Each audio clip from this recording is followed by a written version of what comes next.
एक यादव नहीं है, मेरे पीछे ये सारे लगभग यादव ही खड़े हैं सब। और हर सब में नाम ही पीछे यादव है, लेकिन हम सब में काशीराम साहब हैं, इसीलिए हम सारे एक जगह यहाँ पर आए हैं। क्या आप उनकी विचारधारा को उसी तरीके से समझ पाए हैं? बिल्कुल जी, बिल्कुल। जब समझ पाए हैं तभी आज यहाँ तक हैं और केक लेके आए। और ये केक ये नहीं है कि बस केक काट दिया और चले गए दिखाना, हमारे दिल में बसे हुए हैं, हम दिल से लेके आए हैं। और आगे को भी, और उम्मीद यही रहेगी कि ज़्यादा से ज़्यादा जितने भी हमारे यादव हैं या जो अभी ट्रैक पे नहीं आए, जो भटके पड़े हैं, उनको लाने का प्रयास हम कर रहे हैं। मैं किसी पे टिप्पणी नहीं कर रहा हूँ।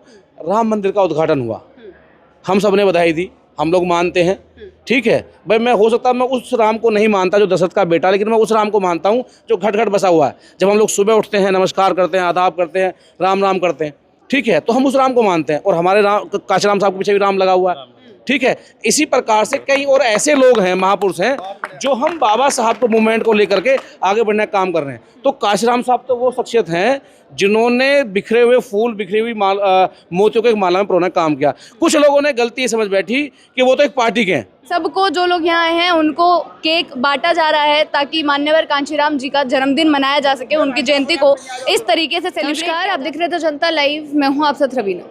आज हम ऐसे व्यक्ति के बारे में बात करने वाले हैं जिन्होंने दलितों की आर्थिक, सामाजिक और राजनीतिक स्थिति में एक क्रांति ला दी, जिन्होंने देश के 85% समाज को एकजुट करने का संकल्प किया और उस संकल्प को पूरा करने के लिए कई संगठनों और यहाँ तक कि एक इतनी बड़ी सामाजिक और राजनीतिक पार्टी का गठन कर दिया। हम बात कर रहे हैं मान्यवर कांशीराम की। आज उनकी जन्मतिथि है, जयंती है, और आज हम राष्ट्रीय दलित प्रेरणा स्थल में भी मौजूद हैं। उन्होंने जिस प्रकार से बामसेफ, DS4 और बहुजन समाज पार्टी का गठन जिस कामों के लिए किया था, उनके काम कहाँ तक आगे बढ़े हैं, जो उनका आंदोलन था वो कहाँ तक आगे बढ़ पाया है, वो जानने के लिए हम यहाँ आए हैं। और यहाँ पर जो हम दलित राष्ट्रीय प्रेरणा स्थल में हैं, ये भी उसके नाम की तरह उसका उद्देश्य आपको पता चल जाएगा कि यहाँ पर उन नेताओं का इतिहास समेटा हुआ है जिन्होंने बहुजन समाज के लिए काम किया। और उसी को देखकर आप आ सकते हैं। मेरे पीछे आपको साफ साफ 3 प्रतिमाएं दिखाई दे रही हैं, ताकि आप यहाँ आकर उनके इतिहास से प्रेरणा ले सकें। आज का जो हमारा एपिसोड रहेगा, आज को जो हमारा कार्यक्रम है, वो कांशीराम जी की जीवनी पर रहेगा कि उन्होंने जो इतना कार्य किया समाज के लिए, वो कितना समाज तक पहुंचा है, जनता को उसके बारे में कितना पता है, और एक क्रांति जो उन्होंने लाई थी राजनीतिक सफ़र में, वो क्रांति आज कहाँ तक पहुंची है। जो नारे उन्होंने दिए थे, वोट हमारा, राज तुम्हारा नहीं चलेगा, जिसकी जितनी संख्या भारी उसकी उतनी हिस्सेदारी, आज सब लोग बोलते तो हैं, लेकिन कितना माना जाता है वो भी आगे आप तक पहुंचाएंगे। जिस समाज को एकत्रित करने के लिए उन्होंने अपना समूचा जीवन लगा दिया, वो समाज आज उनके बारे में किस तरीके से देखता है और उनके जीवन को कितना समझ पाया है, ये आप तक पहुंचाते हैं। जो लोग यहाँ हमें आगे मिलेंगे उनसे बातचीत करेंगे और मान्यवर कांशीराम साहब की ज़िंदगी के कुछ पहलू जो शायद अनसुने हैं, अनदेखे हैं, आप तक नहीं पहुँचे हैं, वो आप तक पहुँचाते हैं। हमारे साथ 2 मेहमान हैं, उनके आपसे बातचीत करवाते हैं। पूनम बोध जी हैं और रजनी जी हैं। जी इधर आइए। पूनम अम्बेडकर जी हमारे साथ हैं और रजनी जी भी हैं, इधर आ जाइए। इन दोनों से समझ लेते हैं कि ये तो महिलाएं हैं, इन्होंने तो जो चीज़ें देखी हैं, जो क्रांति एक रही है, वो समझ पा रही हैं किस तरीके से। मैम आपसे शुरू करेंगे। आज का जो दिन है बेहद खास है। आज के दिन ही एक ऐसे महानुभाव इस देश में आए जिन्होंने इस देश की स्थिति को एक अलग रास्ते में दिया, एक दिशा उन्होंने अलग रास्ते में इस देश की पहुंचा दी। आप किस तरीके से देखती हैं उनकी जीवनी को? सबसे पहले तो आपके चैनल को बहुत बहुत धन्यवाद। और आज जैसा कि हम सभी लोग जानते हैं कि आज मान्यवर साहब की 90वीं जयंती है, और इस महान पर्व पर हम लोगों को गर्व करना चाहिए। गर्व इसलिए करना चाहिए क्योंकि वो मान्यवर साहब ही थे जिन्होंने हमें एक बहुजन समाज को, जो भारी संख्या में है, उस संख्या को एकजुट करने का काम किया और उन्हें ये बताने का काम किया कि तुम्हारे अधिकार क्या है। तुम इतनी संख्या में हो लेकिन फिर भी आज गुलाम हो। आखिरकार तुम गुलामी की ज़िंदगी क्यों जी रहे हो, जब आपको बाबा साहब ने आपको इतने सारे अधिकार दे दिए, आपको इतने अच्छे अच्छे कानून बना करके आप लोगों को दे दिए, लेकिन आप उन सारी चीज़ों से अनभिज्ञ हो। तो ये काम मान्यवर साहब ने किया। मान्यवर साहब ही थे जिन्होंने बाबा साहब को, जो पुणे की धरती से, जो पुणे की धरती पर ही बाबा साहब को ज़्यादातर लोग मानते थे, लेकिन मान्यवर साहब ने अपने संघर्ष के बल पर उन्होंने पुणे की धरती से देश के हर कोने में बाबा साहब को पहुंचाने का काम किया। मान्यवर साहब ही थे जिन्होंने महात्मा ज्योतिबा फुले जी को देश के हर कोने में पहुंचाने का काम किया। वो मान्यवर साहब ही थे जिन्होंने ये बताने का काम किया कि हमारे देश की महिलाओं को, जो कि हमारे देश जो अंग्रेजों का गुलाम था और उन अंग्रेजों के गुलामों के जो हम गुलाम थे और उन गुलामों के भी हम ये कहेंगे कि एक पीढ़ी के नीचे और गुलाम थे, क्योंकि जो पुरुषवाद था उस टाइम पर, तो उस चीज़ को मान्यवर साहब ने हम लोगों को बताने का काम किया। माता सावित्रीबाई फुले के जरिए उन्होंने ये खोज की कि किस प्रकार से हम महिलाओं को जो शिक्षा का जो मार्ग था उस पर चलने के लिए उन्होंने रास्ते दिखाए। किस प्रकार से माता सावित्रीबाई फुले जी ने हम महिलाओं के लिए शिक्षा के मार्ग खोले, किस प्रकार से हम लोगों को पढ़ने के लिए उन्होंने एक प्रेरणा जगाई कि आप लोगों को पढ़ोगे लिखोगे तब जा कर के कहीं आपको अपने अधिकार पता चलेंगे, वरना हम लोग 1.5 हाथ के घूंघट में ही मर जाते। जिस प्रकार से हमारे देश के अंदर महिलाओं की जो स्थिति रही है, सिर्फ एक SC ST OBC की महिलाओं की नहीं, सर्व समाज की महिलाओं की स्थिति यही थी। 1.5 हाथ के घूंघट में ही रहना होता था उनको, और उन्हें वही करना होता था जो पुरुष बोलता था। उस टाइम का जो ब्राह्मणवाद, जो मनुवाद जो सिस्टम था, वो जो बोलता था वही काम वो महिलाएं करती थी। लेकिन धन्य हो मान्यवर साहब, धन्य हो बाबा साहब, और सबसे ज़्यादा धन्य हो माता सावित्रीबाई फुले, महात्मा ज्योतिबा फुले जी, जिन्होंने हमें शिक्षा का मार्ग दिया और जिस पर उन्होंने हमें चलने के लिए हमें प्रेरित किया।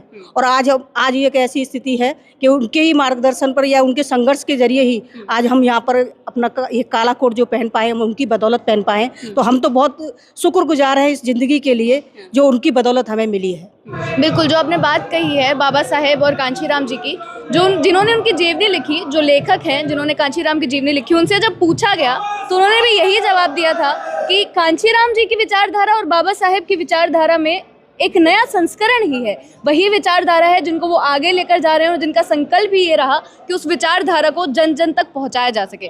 पूनम जी, आपसे हम इसी बारे में चर्चा करेंगे कि जो विचारधारा इतने सालों से चलती आ रही थी, एक नई गति देने का काम कांशीराम जी ने उनको किया। आज की तारीख में क्या आपको लगता है कि वो गति उसी चल रही है, उसी स्पीड से, या रुक गई है, या ज़्यादा जोर से चलने की ज़रूरत है? देखिए, फिलहाल तो वो जो गति थी जो मान्यवर कांशीराम जी के समय में थी, वो गति अभी नहीं दिख रही है। थोड़ी कम हो गई, स्लो पड़ गई है। लेकिन हाँ, जो अम्बेडकरवाद है, जो अम्बेडकरवाद था, वो बहुत तेज़ी से बढ़ा है। क्योंकि पहले बाबा साहब के बारे में इतने लोग नहीं जानते थे, बाबा साहब के विचारों से अवगत नहीं थे लोग। लेकिन अब आप किसी भी गांव शहर में चले जाइए, छोटी से छोटी बस्ती में चले जाइए, गरीब से गरीब रिक्शे वाले से पूछ लीजिए, वो बाबा साहब को जानता है। तो ये तो मतलब एक तरीके से जैसे हमारे महापुरुष जो चाहते थे कि पहले हमारे महापुरुषों को जाने लोग, तो अब जानने लगे हैं।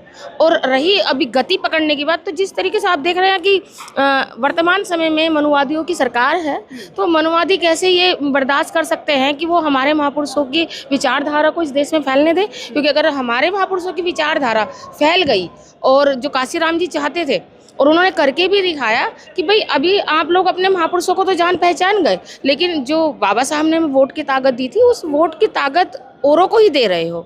बीएसपी से पहले और लोगों को ही वोट हम लोगों का जाता था। ज़्यादातर तो मैंने देखा था कि कांग्रेस को ही जाता था, कोई नहीं जानता था कि मतलब हम लोगों को कौन से प्लेटफॉर्म पर जाना है। तो जब कांशीराम जी आए और उन्होंने बीएसपी बनाई, तो उन्होंने एक प्लेटफॉर्म दिया हम लोगों को, बहुजन लोगों को, कि भाई आप अपनी जो वोट की ताकत है, जो बाबा साहब चाहते थे इस देश पे शासन करना और शासक बनाना हमारे लोगों को, तो वो कांशीराम जी ने वो सपना पूरा करके दिखाया हमारे महापुरुषों का। और 3 बार सत्ता में हम लोग आए, बल्कि 4 बार आए। तो वो गति थोड़ी सी कम हो गई, लेकिन हिम्मत अभी भी बाकी है और आगे भी इस गति को फिर दोबारा गतिमान करेंगे। क्योंकि जरूरी नहीं, समय सबका आता है। एक बात बता दूं कि समय सबका आता है। कभी कभी ऐसा होता है कि समय थोड़ा पीछे चला जाता है, लेकिन समय के अनुसार आप हिम्मत मत हारिए। अगर आप हिम्मत हार गए तो समझिए सब कुछ खत्म है। आप एक हिम्मत के जरिए से आप डटे रहें कि वही गति हम दोबारा लाएंगे इस देश के अंदर। अब पार्टी की बात हो ही रही है, और इतना बड़ा जो उनका एक काम रहा वो बहुजन समाज पार्टी की स्थापना, क्योंकि राजनीतिक तौर पर एक बहुत बड़ा कदम इसको माना जाता है। तो उस समय पर जब उन्होंने इसकी शुरुआत की थी और पूरा जो टाइम रहा जब तक वो रहे, उसके बाद से और उसके पहले में आपको क्या बदलाव नज़र आते हैं? क्या चीज़ें ऐसी हैं जिन चीज़ों पर जब क्रिटिसाइज़ किया जाता है बहुजन समाज पार्टी को, आपको लगता है कि और बेहतर किया जा सकता है, या फिर उसी एक कैडर बोल सकते हैं उसी तरीके से चल रही हैं चीज़ें? देखिए, जैसा आप कह रहे हैं कि बहुजन समाज पार्टी का जो कार्य है, क्योंकि इस बहुजन समाज पार्टी के कार्यक्रम में बखूबी इसलिए बता सकती हूँ, मैंने खुद ने इस चीज़ को महसूस किया है क्योंकि मैं खुद 8-10 साल से एक जिम्मेदारी पर हूँ। राजौरी गार्डन में जॉन कोऑर्डिनेटर हूँ। माननीय बहन जी के निर्देश अनुसार जो उनके निर्देश होते हैं, जो पार्टी हित में, मानव हित में, बहुजन हित में, उन कामों को हम करने का काम करते हैं। हम सब लोग अच्छी तरीके से जानते हैं कि जब तक बहुजन समाज पार्टी नहीं बनी थी, हमारे लोगों की कोई कदर नहीं थी। हमारे लोगों को जब चाहे जहाँ चाहे लताड़ दिया जाता था, जब चाहे तब उन्हें मार पीट करके उनको बेइज्जत करने का काम किया जाता था। जब से मान्यवर काशीराम साहब ने बहुजन समाज पार्टी को 14 अप्रैल 1984 में स्थापित किया और जब पहली बार सरकार 3 जून 1995 में बनी और वो मात्र 4 से 6 महीने के बीच की हमारी सरकार रही, लेकिन उस सरकार के दौरान ही हमारा आगाज हो चुका था कि बहुजन समाज का वक्त बदलने वाला है और वाकई में बदला। इसी प्रकार से 1997 में हमारी कुछ महीने के लिए सरकार आई, फिर हमारी 2002 में 15 महीने की सरकार बनी, फिर हमारी जो 2007 से लेकर के 2012 तक की जो पूर्ण बहुमत की सरकार बनी, तो इन मनुवादियों की जड़ें हिलने लग गई। वो जड़ें क्यों हिलने लग गई? तो माननीय बहन जी को पता है। माननीय बहन जी ने जिस प्रकार से मान्यवर काशीराम साहब के दिशा निर्देशों के अनुसार और बाबा साहब के बनाए हुए संविधान को अनुसरण करके जो काम उन्होंने करके दिखाया जमीन पर, तो उससे मनुवादियों की जड़ें तो हिलनी थी, उनके पेट में दर्द तो होना ही था। लेकिन क्या आप मानती हैं, जो लोग बोलते हैं, जो चीज़ें सुनने में आती है कि अब कमज़ोर हो गई है बहुजन समाज पार्टी, पहले की तरह नहीं रही? कौन कहता है बहुजन समाज पार्टी कमज़ोर हो गई है? बहुजन समाज पार्टी कोई कमज़ोर नहीं हुई है। बहुजन समाज पार्टी पहले भी मजबूत थी और आज भी मजबूत और आगे भी मजबूत रहेगी। बहुजन समाज पार्टी का मतलब हमारे लोग क्या लगाते हैं कि सिर्फ हमें MP MLA बनना है। हम MP MLA बनने के लिए नहीं आए। हमारा जो उद्देश्य है वो सामाजिक परिवर्तन का उद्देश्य है, समतामूलक समाज को बनाने का उद्देश्य है, हमारे लोगों में भाईचारा कायम करने का उद्देश्य है। हमारा कोई MP MLA बनकर के, कोई प्रधानमंत्री बनकर के या CM बनकर के हमारा काम पूरा होने वाला नहीं है, लेकिन उस दिशा की तरफ हमें मजबूती के साथ जाने का जरूर हमारा मार्ग है, क्योंकि वही एक ऐसा स्थान है जहाँ पर हम अपने लोगों को मजबूत करने का काम करते हैं। इसलिए हम कहते हैं कि हमारे लोग MP MLA बनने चाहिए, जिससे कि संसद में जाकर के हमारे लोगों की बात कर सके। इसलिए हमें वो रास्ता चाहिए, वरना हमें कोई MP MLA से आकलन नहीं किया जाए कि कितने लोग जीते हैं, कितने लोग सत्ता में हैं। आकलन इस चीज से किया जाए कि सामाजिक स्तर पर क्या है। बिल्कुल बिल्कुल, बहुजन समाज पार्टी का तो उद्देश्य यही है।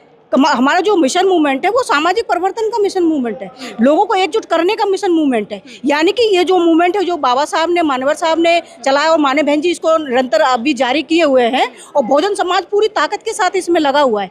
ये बताने का काम करेगा हम लोग यहाँ इस देश के अंदर इतनी संख्या में है और लेकिन हमारे लिए कुछ नहीं हो रहा है। तो इसलिए ये सारी चीज़ें जागरूक करने के लिए ये मूवमेंट चल रहा है, अपने लोगों को बताने का काम कर रहे हैं कि भाई तुम्हारा राइट है, तुम्हारा अधिकार है, तुम उनको मांगो। जो वर्तमान सरकार है जो बैठी है उनसे मांगो, चाहे वो कोई भी सरकार हो, चाहे कांग्रेस की हो, BJP की हो, चाहे बहुजन समाज पार्टी की हो।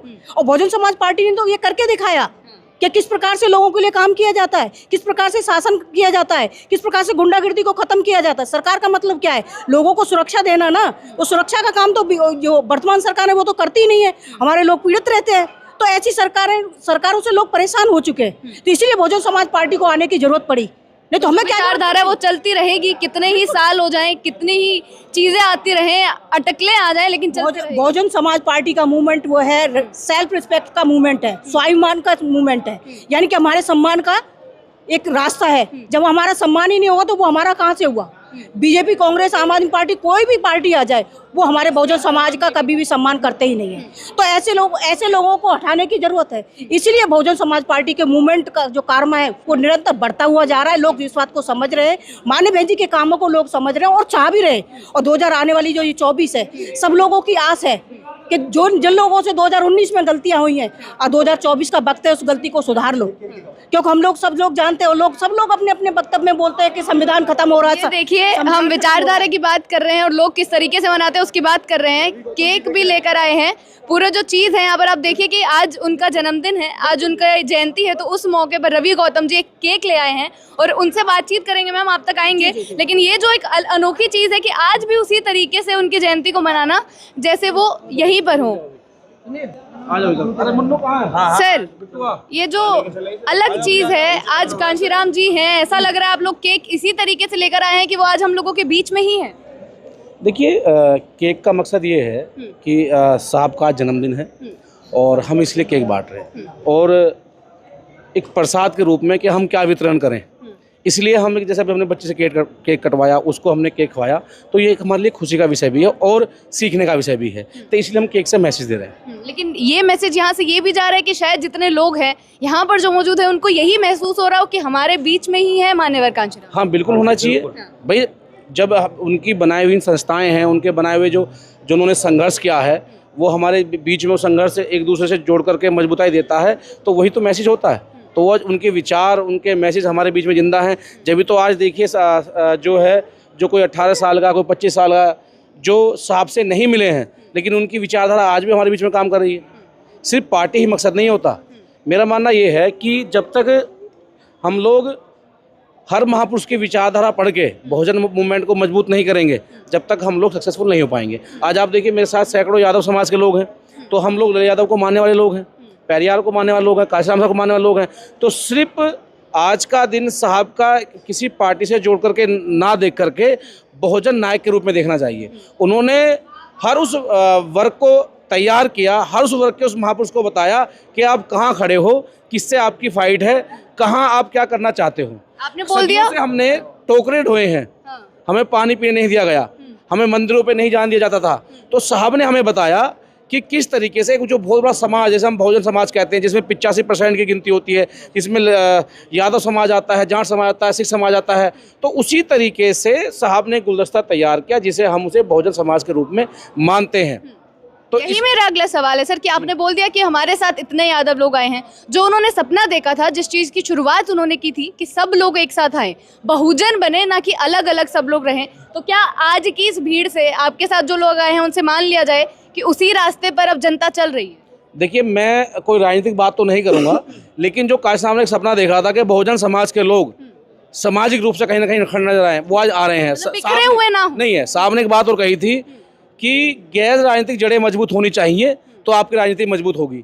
उसी लिए हम लोग काम कर रहे हैं। आज आप यहाँ खड़े हैं, मेरे पीछे पाठक जी भी हैं, ठीक है, मुनेश यादव हैं, बिट्टू यादव हैं, कुलदीप यादव हैं, पिंटू गौतम जी हैं, मुकेश वाल्मीकि जी हैं। तमाम ऐसे लोग हैं जो गैर राजनीतिक रूप से काम कर रहे हैं। राजनीति जो लोग कर रहे हैं उन्हें बधाइयाँ करनी चाहिए, राजनीति से बहुत बड़ा बदलाव होता है। लेकिन उससे पहले हमें ये समझने के लिए, क्योंकि जो गैर राजनीतिक काम होते हैं, जो सामाजिक संगठन के काम किए जाते हैं, उनसे ये पता लगता है कि वहाँ से लोग तैयार होते हैं, लीडर तैयार होते हैं कि कौन हमारा दुश्मन है, कौन हमारा मित्र है। जब हमें यही पता नहीं होगा कि कौन हमारा दोस्त है, कौन हमारा मित्र है। अभी आप ये देखिए, जैसे कि मैं किसी पे टिप्पणी नहीं कर रहा हूँ, राम मंदिर का उद्घाटन हुआ, हम सब ने बधाई दी, हम लोग मानते हैं, ठीक है भाई। मैं हो सकता है मैं उस राम को नहीं मानता जो दशरथ का बेटा, लेकिन मैं उस राम को मानता हूँ जो घट घट बसा हुआ है। जब हम लोग सुबह उठते हैं, नमस्कार करते हैं, आदाब करते हैं, राम राम करते हैं, ठीक है, तो हम उस राम को मानते हैं। और हमारे कांशीराम साहब के पीछे भी राम लगा हुआ है, ठीक है। इसी प्रकार से कई और ऐसे लोग हैं, महापुरुष हैं, जो हम बाबा साहब को मूवमेंट को लेकर के आगे बढ़ने का काम कर रहे हैं। तो कांशीराम साहब तो वो शख्सियत हैं जिन्होंने बिखरे हुए फूल, बिखरी हुई मोतियों को एक माला में पिरोने का काम किया। कुछ लोगों ने गलती ये समझ बैठी कि वो तो एक पार्टी के हैं। जब हम लोग यहाँ से जाएंगे, हो सकता है कि लोग अलग अलग पार्टियों में चले जाएं, पार्टी का अलग मकसद है, लेकिन सामाजिक रूप से हम लोग एक साथ खड़े हुए हैं मजबूती के साथ, ठीक है। अब ये जिम्मेदारी उन लोगों की है जो साहब के मूवमेंट को बढ़ाने के लिए काम कर रहे हैं, चाहे उसमें मैं हूँ या कोई और है। जी, इनसे भी बात करेंगे। आपका क्या नाम है सर? मुनेश यादव। मुनेश यादव जी हैं जी। इन्होंने जिस तरीके से बताया कि जो कांशीराम जी करना चाहते थे, सबको एक साथ लाना चाहते थे, आप उसका एक उदाहरण है, इन्होंने भी उदाहरण के तौर पर पेश किया। लेकिन ऐसे सारे लोग अभी भी हैं जो इस चीज़ को अभी भी नहीं समझते हैं, बहुजन शब्द को लोग अभी भी नहीं समझते हैं कि कैसे इकट्ठा आना है। तो क्या उनको कहना चाहेंगे? कहते हैं ना कि भगवान के घर देर है अंधेर नहीं, ऐसा ये थोड़ा सा समय लगेगा लोगों को समझने में, लेकिन वो दिन दूर नहीं है जब सारा समाज, बहुजन और हमारे यादव सब एक साथ ही, वो दिन दूर नहीं है, आने में सब साथ में ही आएंगे। और आपको लग रहा है कि दिन ज़्यादा दूर नहीं है? ये बिल्कुल दूर नहीं है। ये एक यादव नहीं है, मेरे पीछे ये सारे लगभग यादव ही खड़े हैं सब। और हर सब में नाम ही पीछे यादव है, लेकिन हम सब में कांशीराम साहब हैं, इसीलिए हम सारे एक जगह यहाँ पर आए हैं। क्या आप उनकी विचारधारा को उसी तरीके से समझ पाए हैं? बिल्कुल जी, बिल्कुल। जो समझ पाए हैं तभी आज यहाँ तक हैं और केक लेके आए। और ये केक ये नहीं है कि बस केक काट दिया और चले गए दिखाना, हमारे दिल में बसे हुए हैं, हम दिल से लेके आए हैं। और आगे को भी, और उम्मीद यही रहेगी कि ज़्यादा से ज़्यादा जितने भी हमारे यादव हैं या जो अभी ट्रैक पे नहीं आए, जो भटके पड़े हैं, उनको लाने का प्रयास हम कर रहे हैं। उन्हीं पर मैं बात करना चाहूंगी जिन लोगों की आपने बात कर दी कि भटके हुए हैं, ट्रैक पर नहीं है, जो समझ नहीं पाए हैं, तो क्या कहना चाहेंगे उन लोगों को? वो उनसे ये कहना चाहते हैं, जितने कुछ समय में अगर कुछ देर हो, कुछ समय लगे, उससे पहले समय रहते समझ लो, नहीं तो आगे बहुत देर हो जाएगी। लेकिन हमारा मूवमेंट चल रहा है, बाबा साहब ने बताया है, काशीराम जी ने जो बताया है, उन विचारधाराओं को लेके हम चल रहे हैं, उनके बीच में जा रहे हैं, हम उन्हें समझाने की कोशिश कर रहे हैं। और ऐसा नहीं है समझ नहीं रहे, समझ रहे हैं, थोड़ा टाइम लगेगा। ऐसा तो नहीं है कि हम पे जादू की झंडियाँ घुमाया और सब एक साथ आ गए, थोड़ा सा समय दीजिए। अगली जयंती पे इससे भी भारी मात्रा में हमारे लोग और हमारे समाज के लोग बाबा साहब के और काशीराम जी के स्वागत में यहाँ पे मिलेंगे। चलिए, बहुत बहुत शुक्रिया आपका, ये बड़ी चीज़ कहकर जा रहे हैं। अगले साल यही है, ज़्यादा दूर नहीं है। हम लोग भी देखना चाहेंगे कि कितने लोग हैं जो इन चीज़ों से, इन विचारधाराओं से जागृत हो रहे हैं, इन चीज़ों को समझ पा रहे हैं कि आज का उनका उद्देश्य क्या है और इतने समय से जो एक मकसद चलता आ रहा है वो लोग इसमें कैसे शामिल हो सकते हैं। इसी प्रकार जनता के मुद्दे तक पहुँचाते रहेंगे और इस प्रकार की कहानियाँ और किस्से जिनसे लोगों को अवगत होना ज़रूरी है वो आप तक पहुँचाते रहेंगे। बने रहे हमारे साथ। शुक्रिया।